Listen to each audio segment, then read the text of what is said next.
بسم اللہ الرحمن الرحیم۔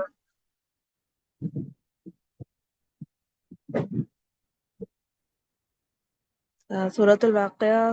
سے جو آیات منتخب کی ہیں اور جو موضوع اس میں سے نکالا ہے وہ ہے یمین اور شمال، یعنی دائیں اور بائیں۔ اچھا، دائیں اور بائیں ایک طرح سے ہمارے لیے آیات انفس میں آتا ہے۔ آیات انفس یعنی وہ نشانیاں جو کہ اللہ تعالیٰ نے انسانی جسم میں رکھی ہیں۔ اللہ تعالیٰ نے مختلف قسم کی نشانیاں انسان کو سمجھنے کے لیے دی ہیں، اس کائنات میں پیدا کی ہیں، جس میں اس کائنات کی نشانیاں بھی ہیں، انفس یعنی اس کے اپنے جسم کی بھی ہیں، اور جو قرآن کی آیات ہیں وہ بھی نشانیاں ہیں، اور جو نبی صلی اللہ علیہ وسلم کو معجزات دیے گئے اور دوسرے انبیاء کو، وہ سب بھی نشانیاں ہیں یا آیات ہیں۔ تو یہ جو آیات انفس ہیں، یہ انسانی جسم میں جو نشانیاں رکھی ہیں، یہ اسی سے متعلق یہ ایک پہلو ہے جس پر کہ آج ہم بات کریں گے۔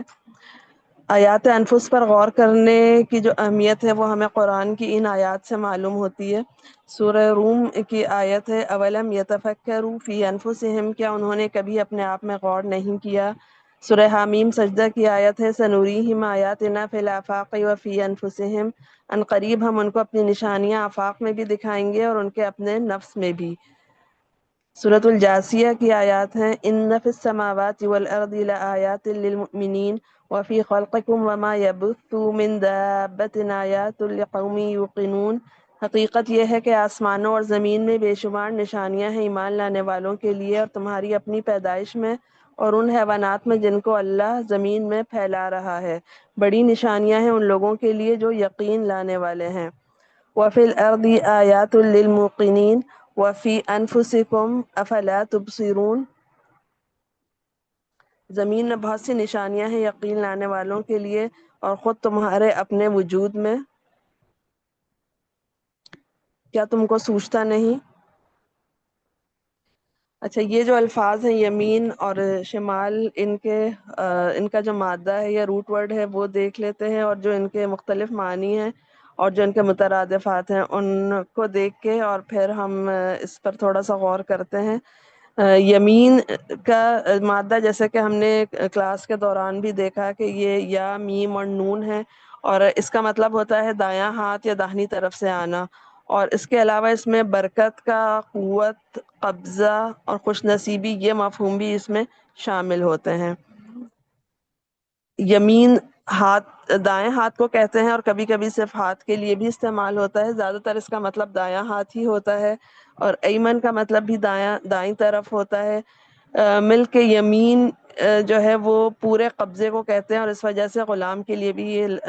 جو ترکیب ہے یہ استعمال ہوتی ہے۔ ایمان کا لفظ جو قرآن میں آتا ہے وہ ہاتھ کے لیے بھی آتا ہے اور قسموں کے لیے بھی آتا ہے، کیونکہ قسم کے لیے دایاں ہاتھ استعمال ہوتا تھا۔ میمنہ بھی یا میم نون اسی مادے سے بنا ہے جو کہ سورۃ الواقعہ میں بھی استعمال ہوا ہے، یہ بھی دائیں طرف کو کہتے ہیں۔ اور اس کے علاوہ یمن جو ملک ہے جو عرب کے جنوب کی طرف واقع ہے، وہ بھی اسی مادے سے بنا ہوا ہے۔ اور یمن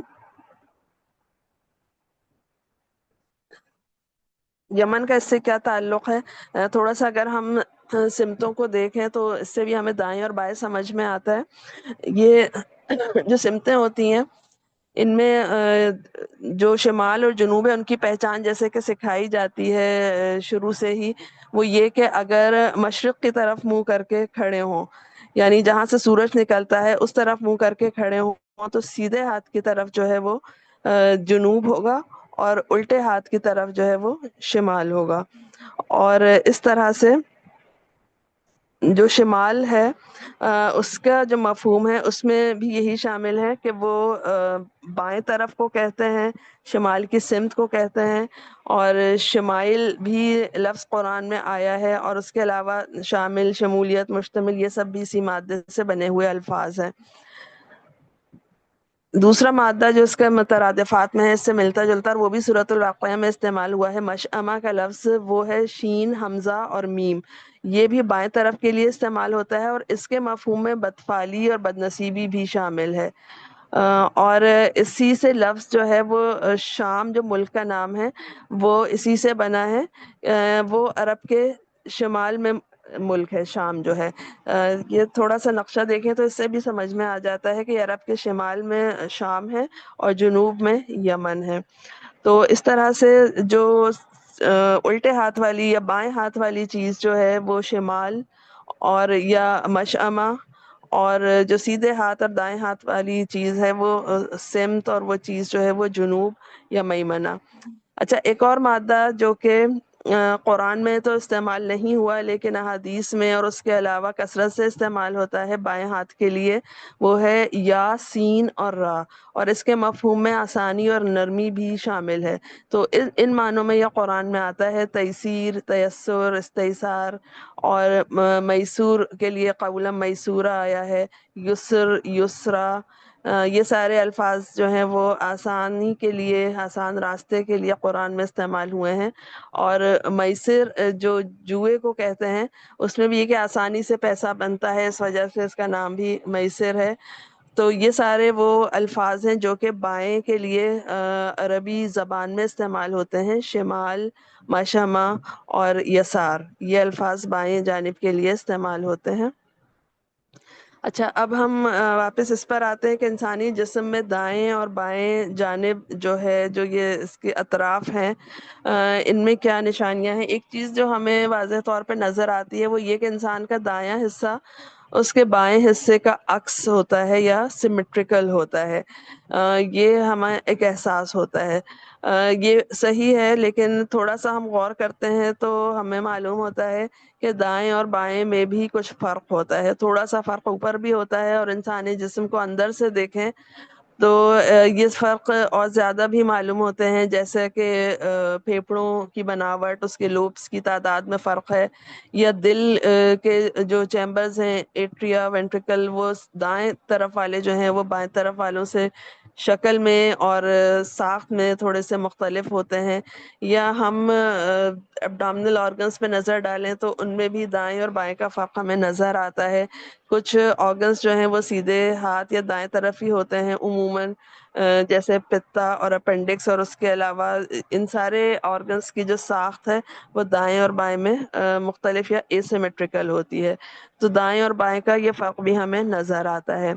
اچھا، دماغ میں جو دائیں اور بائیں حصے ہیں وہ دیکھنے میں تو وہ سیمیٹریکل ہیں، ایک جیسے ہیں، لیکن ان کے کاموں میں ایک بڑا لطیف، ایک بڑا دلچسپ سا فرق ہے. دماغ کا جو دایاں حصہ ہے اس میں وجدانی سمجھ اور تخیل وہ زیادہ ہوتا ہے، اور اس میں کلیت ہوتی ہے، یعنی وہ چیزوں کو بحیثیت مجموعی وہ دیکھتا ہے. اور تھوڑی سی اس میں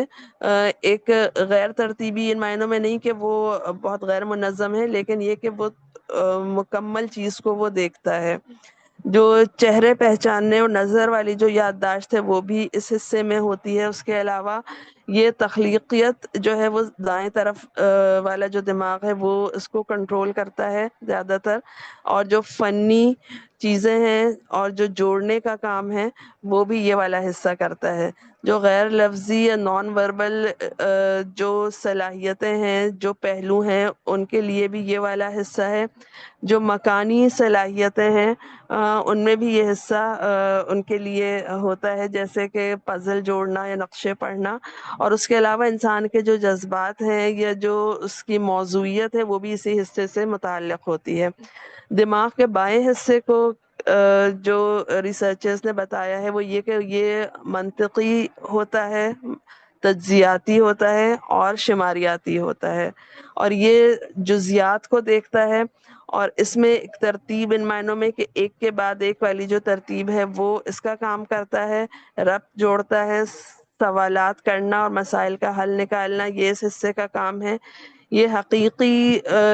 پہلو جو ہے زندگی کا اور معاملات کا اور امور کا اس سے زیادہ متعلق ہوتا ہے اور سیدھے اور راست پہلو کی طرف رہتا ہے. اس کے علاوہ جو لفظی پروسیسنگ ہے وہ بھی اس حصے میں ہوتی ہے، جس میں کہ گفتگو، مطالعہ اور تحریر شامل ہے، اور اس میں معروضیت زیادہ ہوتی ہے. تو یہ دائیں اور بائیں حصے کا فرق تھا. اس کے علاوہ یہ بھی ہم نے پڑھا ہوا ہے کہ اکثریت میں جو دماغ کا بایاں حصہ ہے وہ جسم کے دائیں حصے کو کنٹرول کرتا ہے، اور بایاں حصہ جو ہے وہ دائیں طرف جو جسم ہے اس کو کنٹرول کرتا ہے، اور دونوں حصوں کا، دونوں لوبس کا جو رابطہ ہے وہ بیچ میں کارپس کیلوزم کے ذریعے سے رہتا ہے. یعنی ایسا نہیں ہے کہ دونوں حصے جو ہیں وہ الگ الگ اور خود مختارانہ کام کر رہے ہوں، بلکہ ایک دوسرے کے ساتھ یہ مربوط ہو کے کام کرتے ہیں. اچھا، پھر ایک اور چیز جو ہمیں دائیں اور بائیں میں جو ایک دلچسپ پہلو نظر آتا ہے وہ یہ کہ ہمارے جسم کا دایاں حصہ جو ہے وہ غالب ہوتا ہے 90 سے 95% لوگوں میں، اور وہ دماغ کا جو بایاں حصہ اس کو کنٹرول کرتا ہے وہ اسی لحاظ سے وہ بھی غالب ہوتا ہے. غالب یا ڈومیننٹ کا مطلب یہ ہے کہ جس ہاتھ سے لکھنے میں آرام ملے، چھوٹے جو فائن سکلز ہیں ان میں آرام ملے، پھینکنے میں کوئی چیز زیادہ آرام جس ہاتھ سے ملتا ہو، وہ حصہ ڈومیننٹ ہے یا غالب ہے. لیکن چند انسانوں میں بایاں جسم بھی زیادہ مہارت اور طاقت رکھتا ہے، اور ان لوگوں کے دماغ کا دایاں حصہ کچھ کاموں کے لیے زیادہ نمایاں ہوتا ہے. اور یہ چیز بہت ہی کمیاب بلکہ نایاب ہے کہ دونوں ہاتھوں سے سب کام یکساں آسانی سے ہو جائیں، یا کچھ ایسے کام جو ہیں وہ دائیں سے اور کچھ بائیں سے آسانی سے ہوں. اور اس کے پیچھے جو تحقیقات ہیں کہ یہ جو ہاتھ نمایاں ہے اس کی وجہ کیا ہوتی ہے، تو عموماً جینز اور کچھ ماحول کا اثر بھی اس کے پیچھے بتایا جاتا ہے. اچھا، اب یہ جو چیزیں ہمارے سامنے آئی ہیں کہ دائیں اور بائیں جو ہیں وہ یکساں بھی ہوتے ہیں اور وہ کچھ مختلف بھی ہوتے ہیں، ان کا ہم اطلاق کر کے دیکھتے ہیں، ان پہ تھوڑا غور کرتے ہیں دیگر انسانی اور کائناتی امور پر. پہلی بات جس پر کہ ہمارا ایمان ہے وہ یہ کہ یمین اور شمال یہ دونوں جانب، دونوں جوانب اللہ ہی کی تخلیق کردہ ہیں، اور جہاں دونوں کا ذکر ملتا ہے وہ قرآن کی یہ آیات ہیں سورۃ النحل کی کہ اور کیا یہ لوگ اللہ کی پیدا کی ہوئی کسی چیز کو بھی نہیں دیکھتے کہ اس کا سایہ کس طرح اللہ کے حضور سجدہ کرتے ہوئے دائیں اور بائیں گرتا ہے، سب کے سب اس طرح اظہار عجز کر رہے ہیں. پھر جہاں کہف والوں کا، غار والوں کا قصہ ہے، ان میں جہاں ذکر آتا ہے یمین اور شمال کا، وہ تم انہیں غار میں دیکھتے تو تمہیں یوں نظر آتا کہ سورج جب نکلتا ہے تو ان کے غار کو چھوڑ کر دائیں جانب چڑھ جاتا ہے ذات الیمینی، اور جب غروب ہوتا ہے تو ان سے بچ کر بائیں جانب اتر جاتا ہے تقریدہم ذات الشمالی، اور وہ ہے کہ غار کے اندر ایک وسیع جگہ میں پڑے ہوئے ہیں، یہ اللہ کی نشانیوں میں سے ایک ہے. اور پھر انہی کے متعلق یہ ہے کہ تم انہیں دیکھ کر یہ سمجھتے کہ وہ جاگ رہے ہیں حالانکہ وہ سو رہے تھے، ہم انہیں دائیں بائیں کروٹ دلواتے رہتے تھے. نقلبہم ذات الیمینی و ذات الشمالی، یعنی یمین اور شمال ہم انہیں کروٹ دلواتے رہتے تھے، اور ان کا کتا غار کے دہانے پر ہاتھ پھیلائے بیٹھا تھا. اچھا، پھر دائیں اور بائیں جو ہے وہ ہمگیریت کے لیے بھی استعمال ہوتا ہے، جیسے جہاں سورۃ سبا میں جہاں ذکر آتا ہے وہ یہ کہ سبا کے لیے ان کے اپنے مسکنی میں ایک نشانی موجود تھی، دو باغ دائیں اور بائیں، کھاؤ اپنے رب کا دیا ہوا رزق و شکر بجلاؤ اس کا، ملک ہے عمدہ و پاکیزہ، پروردگار ہے بخشش فرمانے والا. اور پھر جہاں کفار کا جگہ ذکر آتا ہے کہ وہ آیات سن کر اور مذاق اڑانے کے لیے اور آوازیں کسنے کے لیے کس طرح دوڑتے تھے، تو وہ آیت ہے کہ عن الیمینی و عن الشمال عزین، کہ وہ گروہ در گروہ تمہاری طرف دوڑے چلے آ رہے ہیں. اور پھر ایک حدیث سے ہمیں یہ بھی معلوم ہوتا ہے کہ اللہ تعالیٰ کے دونوں ہاتھ دائیں ہیں، تو یہ بھی ایک طرح سے ہمہ جہت ہونا اور ہمہ گیریت اس سے معلوم ہوتی ہے. پھر ایک کچھ یہ جو اشعار ہیں جو علامہ اقبال نے نصیحت کی ہے، اس سے بھی ہمیں معلوم ہوتا ہے یمین اور یسار یہ دونوں الفاظ استعمال کیے ہیں علامہ اقبال نے. ناموس ازل را تو امینی تو امینی،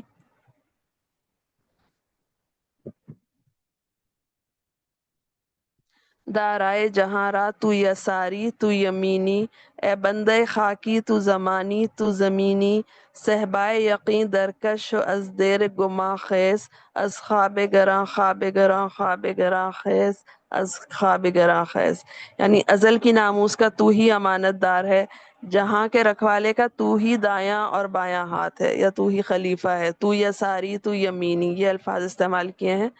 آگے یہ ہے کہ اے مٹی کے انسان، تو ہی زمان ہے اور تو ہی مکان ہے، تو یقین کے پیمانے سے جام پی اور وہم و گمان و بے یقینی کے بت گدے سے اٹھ کھڑا ہو، گہری نیند سے اٹھ کھڑا ہو، بہت گہری نیند سے اٹھ کھڑا ہو۔ تو یہاں بھی دایاں اور بایاں، یساری اور یمینی جو استعمال کیا ہے وہ یہ کہ دارائے جہاں جو جہاں کا رکھوالا ہے اس کا دایاں اور بایاں، یعنی اس زمین کو سنبھالنے والا کہ سنبھالنے والے تو تم ہی ہو۔ تو یہ علامہ اقبال نے اس طرح سے یہ خواب سے جاگنے کی نصیحت کی ہے۔ اچھا، یہ سب تو یہ تھا کہ دائیں اور بائیں یہ ہمہ گیری ہے، تو وہ دونوں طرف وہ اللہ ہی کے ہیں اور سب کچھ، لیکن ہمیں ایک واضح فرق نظر آتا ہے دائیں اور بائیں مختلف چیزوں میں، یہ ہمیں چھوٹے چھوٹے کاموں کی ہدایات میں بھی نظر آتا ہے۔ ان میں سے کچھ احادیث میں نے لی ہیں، ان میں سے ایک یہ ہے کہ نبی صلی اللہ علیہ وسلم نے فرمایا تم میں سے ہر ایک کو چاہیے کہ دائیں ہاتھ سے کھائے، دائیں ہاتھ سے پیے، دائیں ہاتھ سے لے اور دائیں ہاتھ سے دے، کیونکہ شیطان بائیں ہاتھ سے کھاتا ہے، بائیں ہاتھ سے پیتا ہے، بائیں ہاتھ سے دیتا ہے اور بائیں ہاتھ سے لیتا ہے۔ ایک اور حدیث ہے کہ حفصہ رضی اللہ تعالی عنہا فرماتی ہیں کہ رسول اللہ صلی اللہ علیہ وسلم اپنا دایاں ہاتھ کھانے اور پینے اور کپڑے پہننے کے لیے استعمال کرتے تھے اور بائیں ہاتھ سے دوسرے کام کرتے تھے، اور نبی صلی اللہ علیہ وسلم کو دائیں جانب سے آغاز کرنا پسند تھا۔ یہ گواہی آپ صلی اللہ علیہ وسلم کی دوسری زوجہ عائشہ رضی اللہ تعالی عنہا کی ہے کہ آپ صلی اللہ علیہ وسلم کو دائیں جانب سے آغاز کرنا پسند تھا، جوتا پہننے، کنگھی کرنے، وضو کرنے اور ہر معاملے میں۔ پھر نبی کریم صلی اللہ علیہ وسلم نے فرمایا تین کام اخلاق نبوت میں سے ہیں: افطاری میں جلدی، سحری میں تاخیر اور نماز میں دائیں ہاتھ کو بائیں پر رکھنا۔ اچھا، پھر یہ ایک حدیث ہے کہ حضرت انس سے روایت ہے، نبی کریم صلی اللہ علیہ وسلم مدینہ تشریف لائے تو میں 10 برس کا تھا، اور جب آپ صلی اللہ علیہ وسلم کی وفات ہوئی تو میں 20 سال کا تھا۔ میری مائیں یعنی والدہ، خالائیں، پھپھیاں مسلسل مجھے آپ صلی اللہ علیہ وسلم کی خدمت کرنے کا شوق دلایا کرتی تھیں۔ ایک مرتبہ آپ صلی اللہ علیہ وسلم ہمارے گھر تشریف لائے، ہم نے آپ صلی اللہ علیہ وسلم کے لیے پالتو بکری کا دودھ دوہا اور اس میں گھر کے کنویں کا پانی ملایا گیا۔ رسول اللہ صلی اللہ علیہ وسلم سے نوش فرمایا تو حضرت عمر رضی اللہ تعالیٰ عنہ نے عرض کی، اور اس وقت ابو بکر رضی اللہ تعالیٰ عنہ آپ صلی اللہ علیہ وسلم کے بائیں جانب تھے۔ انہوں نے عرض کی، اللہ کے رسول ابو بکر کو عنایت فرما دیجئے، لیکن آپ صلی اللہ علیہ وسلم نے وہ دودھ کا برتن اپنی دائیں جانب بیٹھے ہوئے بدو کو تھما دیا اور فرمایا دایاں اور اس کے بعد دایاں۔ یہ ہے کہ آتاہ عربین، اسے عرابی کو دیا، عن یمینی جو کہ دائیں پر تھا، اور جو آپ نے فرمایا وہ ہے الایمن فالایمن، کہ اس سے دائیں والا اور پھر اس کے بعد جو دائیں والا ہے اس کو دینا ہے۔ اچھا، یہ جو باب ہے صحیح مسلم کی جس کتاب کا، اس کا نام ہی یہ ہے کہ پانی یا دودھ یا کوئی چیز شروع کرنے والے کے داہنی طرف سے تقسیم کرنا، عن یمین المبتدی، کہ یہ داہنی طرف سے تقسیم شروع کی جائے۔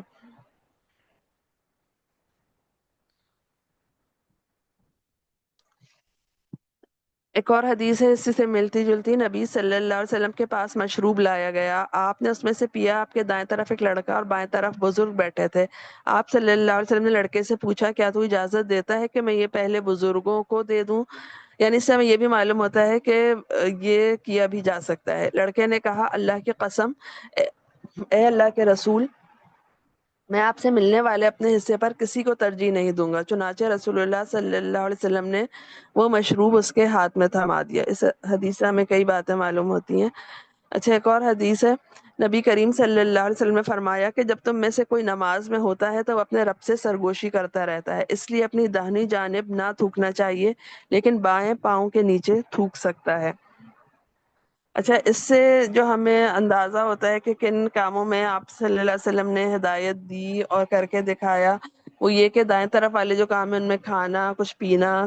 دائیں کروٹ پر سونے کا آپ نے آپ صلی اللہ علیہ وسلم نے حدیث میں ہمارے لیے نصیحت چھوڑی ہے، کپڑے پہننا، پاؤں میں کچھ پہننا، کنگھی کرنا، مصافحہ کرنا، کوئی چیز لینا، کچھ دینا، محفل میں دائیں طرف سے دینا، بانٹنا شروع کرنا، مسجد میں داخل ہوتے ہوئے دائیں پاؤں پہلے رکھا جاتا ہے اور بیت الخلاء سے نکلتے ہوئے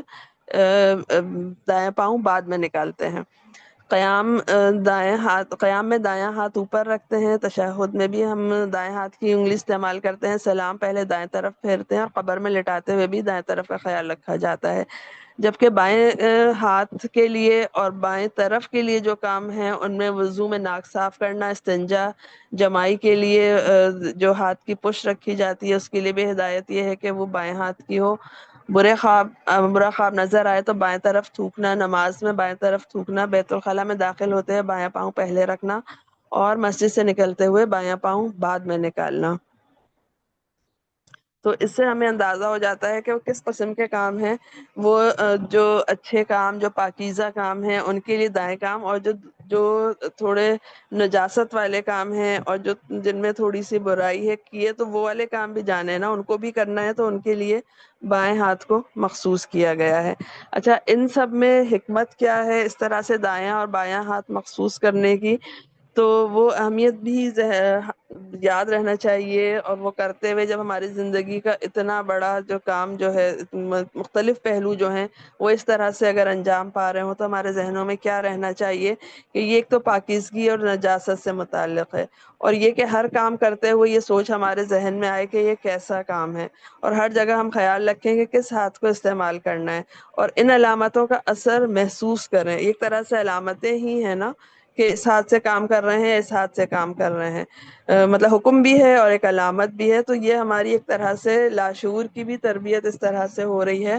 کہ ہم کاموں کو ہم کس طرح سے کیٹیگرائز کر رہے ہیں، اور ان علامتوں کے اثر کو ہم محسوس کریں کہ یہ کام ہمیں کس طرح سے کرنا ہے اور یہ کس طرح سے کرنا ہے۔ اور اس کے علاوہ اگر ہم دیکھیں تو یہ ایک صفائی اور ہائیجین کے لحاظ سے بھی ایک بہت ہی ایک مددگار کام ہے کہ اگر ہم کچھ کاموں کے لیے اپنا دایاں ہاتھ مخصوص کر دیں اور کچھ کے لیے بایاں ہاتھ،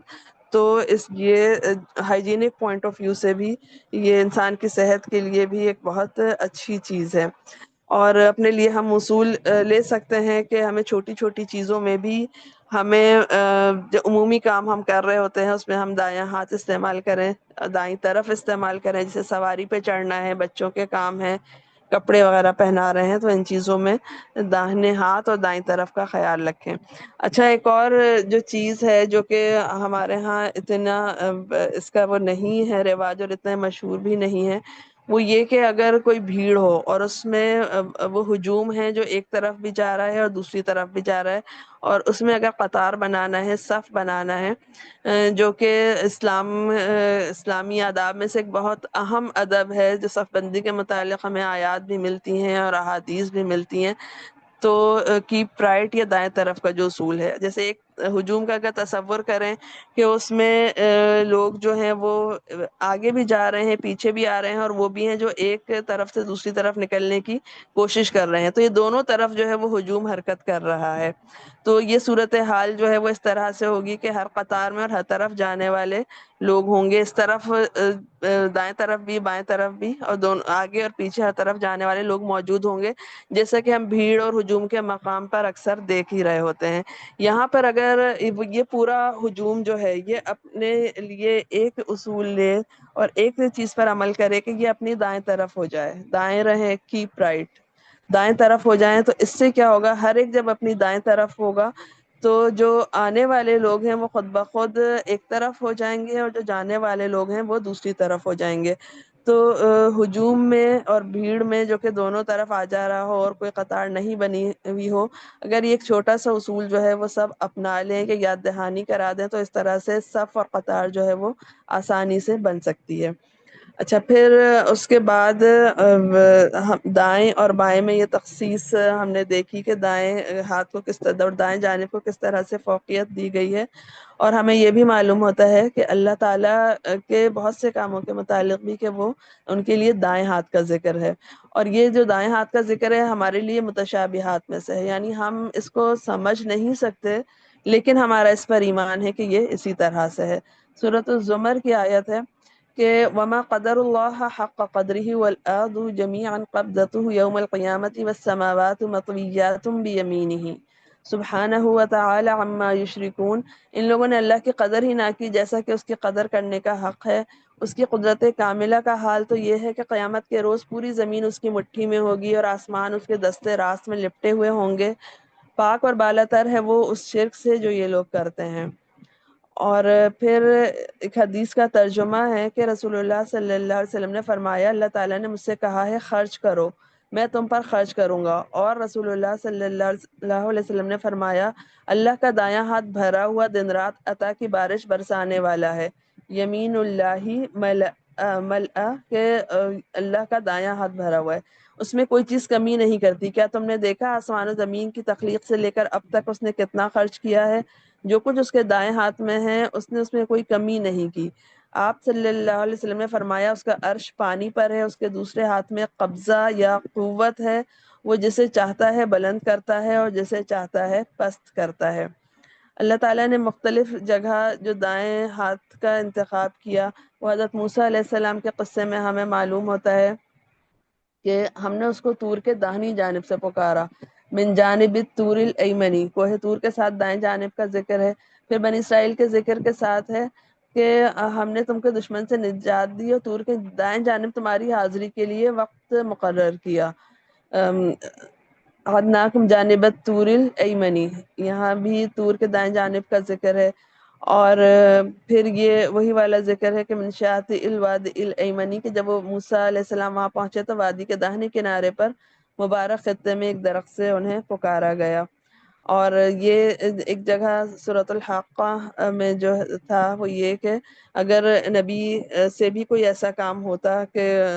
اللہ کی کتاب میں کسی بھی قسم کی ملاوٹ کا، تو لأخذنا منہ بالیمین، تو ہم اس کا دایاں ہاتھ پکڑ لیتے۔ اچھا، پھر ایک حدیث سے بھی جو ہمیں معلوم ہوتا ہے اللہ تعالیٰ کے دائیں ہاتھ کا، وہ یہ کہ جو شخص حلال کمائی سے ایک کھجور کے برابر بھی صدقہ دیتا ہے اور اللہ تعالیٰ حلال اور پاکیزہ چیزوں ہی کو قبول کرتا ہے، اللہ تعالیٰ اس صدقے کو اپنے دائیں ہاتھ میں لیتا ہے، پھر اسے دینے والے کی خاطر بڑھاتا ہے، جس طرح تم میں سے کوئی اپنے گھوڑے کے بچے کو پال کر بڑھاتا ہے حتیٰ کہ وہ کھجور پہاڑ کے برابر ہو جاتی ہے۔ یہ یتقبلها بیمینہ، اپنے دائیں ہاتھ سے اس کو قبول کرتا ہے۔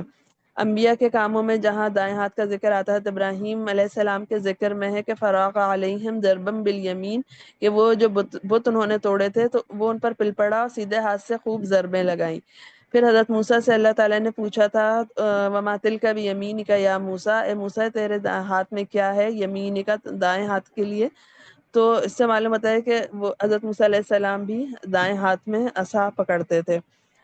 پھر یہ حضرت موسیٰ علیہ السلام کے واقعے میں ہی ہے کہ پھینک جو کچھ تیرے ہاتھ میں ہے، وَالْقِ مَا فِي يَمِينِكَ، جو کچھ تمہارے دائیں ہاتھ میں ہے اسے پھینکو، یہ ان کی ساری بناوٹی چیزوں کو نگل جائے گا، جب یہ جادوگروں سے مقابلہ ہوا تھا۔ اور یہ نبی صلی اللہ علیہ وسلم سے خطاب میں ہے کہ تم اس سے پہلے کوئی کتاب نہیں پڑھتے تھے اور نہ اپنے ہاتھ سے لکھتے تھے، وَلَا تَخُطُّهُ بِيَمِينِكَ، یہاں بھی یمین کا ہی لفظ استعمال ہوا ہے۔ اچھا، اب یہ یمین اور شمال ہم نے یہ دیکھا کہ یہ اس کے لیے فضیلت اللہ تعالیٰ اور انبیاء کے لیے یہ انتخاب ہوتا تھا یمین کا، اور ہم سے چھوٹے چھوٹے کاموں میں بھی ہمیں ہدایت دی گئی کہ ہم سیدھے ہاتھ کا استعمال کریں، اس کو مخصوص کریں ایسے کاموں کے لیے، اور شمال کو ہم الگ کر دیں دوسری طرح کے کاموں کے لیے۔ لیکن ایک اور چیز ہم اس کو تھوڑے وسیع تناظر میں دیکھیں تو یہ بالکل دو الگ گروہوں اور دو الگ راستوں کی بھی یہ علامت ہے یا نشاندہی کرتے ہیں، جیسے کہ سورۃ الصافات میں ہے، قالوا انکم کنتم تأتوننا عن الیمین، کہ وہ اپنے پیشواؤں سے کہیں گے تم ہمارے پاس سیدھے رخ سے آتے تھے، عن الیمینی، سیدھی طرف سے ہمارے پاس آتے تھے، یعنی یہ دکھاتے تھے کہ یہ سیدھی طرف والا راستہ ہے، یہ دائیں ہاتھ کا راستہ ہے۔ تو یہ جو ہے یہ دو راستے جو ہیں یہ بہت اہم ہوتے ہیں کہ ان میں سے کس کا انتخاب کیا جاتا ہے، یہ دائیں طرف والے راستے کا یا بائیں طرف والے راستے کا، اور یہ انتخاب پوری زندگی کا بھی ہوتا ہے اور ہر قدم پر بھی ہوتا ہے۔ اور اس کے ساتھ ساتھ جب اس راستے کا انتخاب کر لیا ہے تو پھر دوسرے راستے کے متعلق بہت زیادہ خیال رہنا چاہیے، وہ یہ کہ مداہنت سے بھی بچنا ہے، یعنی کچھ کمپرومائزز کرنے سے کہ کچھ ان کا دین ہو جائے اور کچھ یہ والا دین ہو جائے، یعنی تھوڑا یہ راستہ تھوڑا وہ راستہ، اس سے بچنا ہے، اور مشابہت سے بھی بچنا ہے، یعنی تشبہ جو ہوتا ہے کہ تھوڑا سا اس کے بھی ہم اپنے اوپر ایک لبادہ چڑھا لیں، اس سے بھی بچنا ہے۔ تو یہ جو ایک بڑا راستہ ہے دائیں طرف والا، اس پر چلتے ہوئے، اس کے انتخاب کے بعد اس پر چلتے ہوئے ان چیزوں کا بھی خیال رکھنا ہے۔ اور قرآن سے ہمیں یہ بھی معلوم ہوتا ہے کہ در حقیقت صراط مستقیم تو ایک ہی روشن اور سیدھا راستہ ہے، اور باقی جو ہیں وہ پگڈنڈیاں ہی ہوتی ہیں جو بظاہر تو راستے لگ رہے ہوتے ہیں، لیکن وہ بہت دور لے جا کے اور انسان کو وہ چھوڑ دیتی ہیں اور وہ بھٹک جاتا ہے۔ اور پھر ہمیں آخرت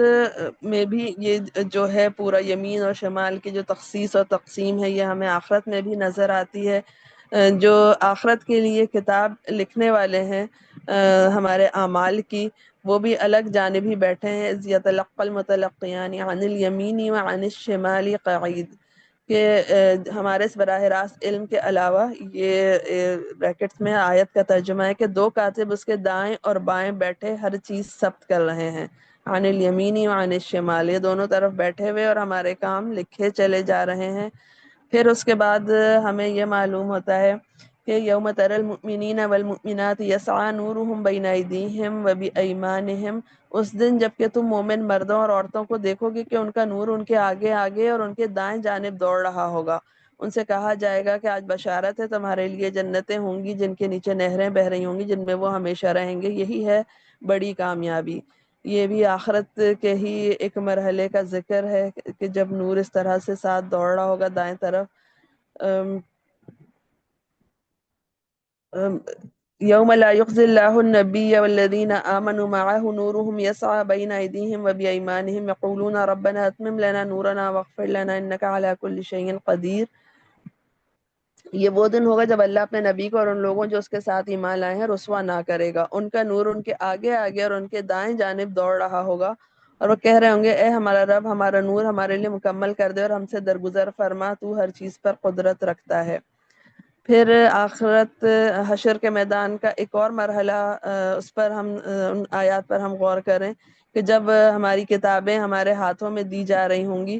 یوم ندعو کل اناس بامامہم، جب ہم ہر انسانی گروہ کو اس کے پیشوا کے ساتھ بلائیں گے، فمن اوتی کتابہ بیمینہ فاولئک یقرؤون کتابہم ولا یظلمون فتیلا، اس وقت جن لوگوں کو ان کا نامہ اعمال بیمینہ یعنی ان کے سیدھے ہاتھ میں دیا گیا، وہ اپنا کارنامہ پڑھیں گے اور ان پر ذرہ برابر ظلم نہ ہوگا۔ پھر سورۃ الحاقہ میں پڑھا تھا کہ فَأَمَّا مَنْ أُوتِيَ كِتَابَهُ بِيَمِينِهِ، جس کو اس کا نامہ اعمال سیدھے ہاتھ میں دیا جائے گا، فَيَقُولُ هَاؤُمُ اقْرَءُوا كِتَابِيَهْ، وہ کہے گا لو دیکھو پڑھو میرا نامہ اعمال۔ وَأَمَّا مَنْ أُوتِيَ كِتَابَهُ بِشِمَالِهِ، اور جس کا نامہ اعمال اس کے شمال یعنی اس کے بائیں ہاتھ میں دیا جائے گا، فَيَقُولُ يَا لَيْتَنِي لَمْ أُوتَ كِتَابِيَهْ، وہ کہے گا کاش میرا نامہ اعمال مجھے نہ دیا گیا ہوتا۔ اور سورۃ الانشقاق میں بھی یہی ہے کہ فَأَمَّا مَنْ أُوتِيَ كِتَابَهُ بِيَمِينِهِ، پھر جس کا نامہ اعمال اس کے سیدھے ہاتھ میں دیا گیا، فَسَوْفَ يُحَاسَبُ حِسَابًا يَسِيرًا، اس سے ہلکا حساب لیا جائے گا، وَيَنْقَلِبُ إِلَىٰ أَهْلِهِ مَسْرُورًا، وہ اپنے گھر والوں کی طرف خوش خوش پلٹے گا۔ وَأَمَّا مَنْ أُوتِيَ كِتَابَهُ وَرَاءَ ظَهْرِهِ، یہاں پر شمال کے بجائے دوسرے ایک سمت استعمال ہوئی ہے، وَرَاءَ ظَهْرِهِ، اس کا نامہ اعمال اس کی پیٹھ کے پیچھے سے دیا جائے گا، فسوف يدعو ثبورا ويصلى سعيرا، وہ موت کو پکارے گا، بھڑکتی ہوئی آگ میں جا پڑے گا۔ اچھا، تفہیم القرآن میں اس کی تفسیر اس طرح سے دی گئی ہے کہ اس کے پیچھے سے اور اس کے بائیں ہاتھ میں دیا جائے گا، اگر ہم ان دونوں آیات کی تطبیق کریں تو یہ اس طرح سے بنے گا۔ اچھا، پھر اس کے علاوہ آخرت میں ہمیں یہ بھی ایک اندازہ ہوتا ہے، ہم تصور کر سکتے ہیں کہ وہ دو گروہ جو ہیں دائیں والے اور بائیں والے ایک دوسرے سے چھٹ کر اور بالکل وہ الگ ہو جائیں گے۔ یہ ہمیں معراج کا جب ہم سفر نامہ پڑھتے ہیں، جو ہمیں رسول اللہ صلی اللہ علیہ وسلم نے آسمانوں کی سیر کی تھی اور آ کے پھر ہمیں سنایا تھا، تو اس میں آپ صلی اللہ علیہ وسلم نے یہ بتایا کہ جب انہوں نے دروازہ کھولا تو ہم پہلے آسمان پر چڑھ گئے، وہاں ہم نے ایک شخص کو بیٹھے ہوئے دیکھا، ان کے داہنی طرف کچھ لوگوں کے جھنڈ تھے اور کچھ جھنڈ بائیں طرف تھے، جب اپنی داہنی طرف دیکھتے تو مسکرا دیتے اور جب بائیں طرف نظر کرتے تو روتے۔ انہوں نے مجھے دیکھ کر فرمایا آؤ اچھے آئے ہو صالح نبی اور صالح بیٹے۔ میں نے جبرائیل علیہ السلام سے پوچھا یہ کون ہے؟ انہوں نے کہا یہ آدم علیہ السلام ہے، اور ان کے دائیں بائیں جو جھنڈ ہیں یہ ان کے بیٹوں کی روحیں ہیں، جو جھنڈ دائیں طرف ہیں وہ جنتی ہیں اور بائیں طرف کے جھنڈ دوزخی روحیں ہیں، اس لیے جب وہ اپنے دائیں طرف دیکھتے ہیں تو خوشی سے مسکراتے ہیں اور جب بائیں طرف دیکھتے ہیں تو رنج سے روتے ہیں۔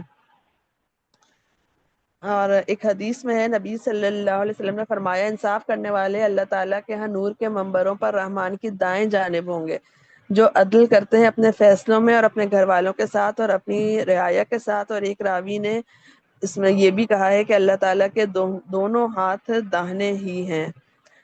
اور پھر اس طرح سے ان دونوں گروہوں کا ہمیں یہ معلوم ہوتا ہے کہ یہ دو جو پورے الگ راستے تھے، دنیا میں بھی اور آخرت میں بھی اس طرح سے الگ ہوں گے، دائیں اور بائیں. سورۃ الواقعہ جو ہم نے پڑھی ابھی، اس میں جو جس طرح سے ہم نے تفسیر اس کی دیکھی کہ اس میں ایک تو شروع میں ہی ذکر کر دیا گیا تھا تینوں گروہوں کے ساتھ ہی کہ فَأَصْحَابُ الْمَيْمَنَةِ مَا أَصْحَابُ الْمَيْمَنَةِ وَأَصْحَابُ الْمَشْأَمَةِ مَا أَصْحَابُ الْمَشْأَمَةِ. آیت نمبر 8 اور 9 میں تھا.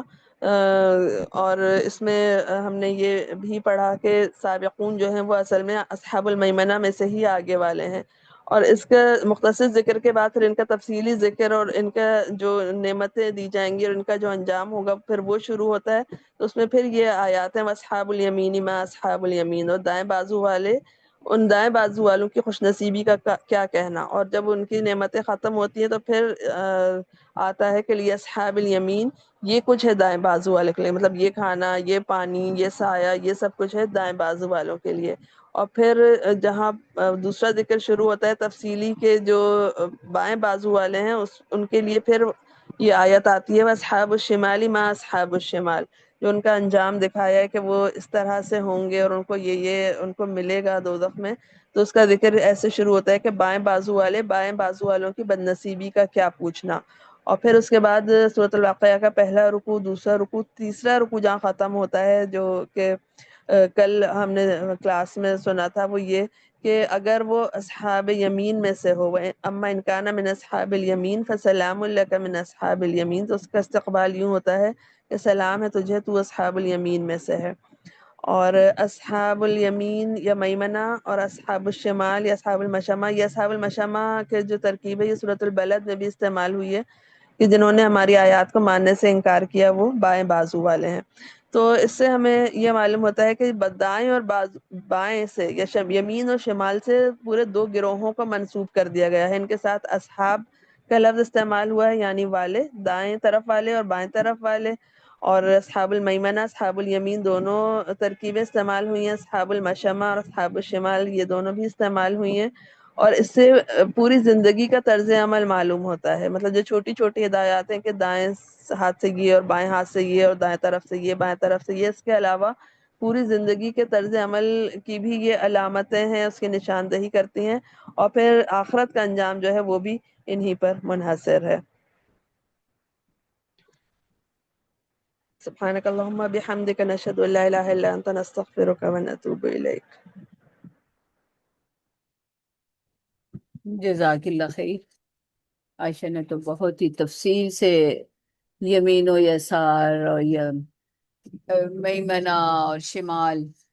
ان الفاظ کی بھی تشریح کی، اور جو اللہ تعالیٰ نے گروہ بندی کی ہے اس لحاظ سے بھی ہمیں اس معاملے میں تفصیلی معلومات جو ہیں وہ حاصل ہوئیں. اللہ تعالیٰ بہت جزائے خیر دے عائشہ آپ کو.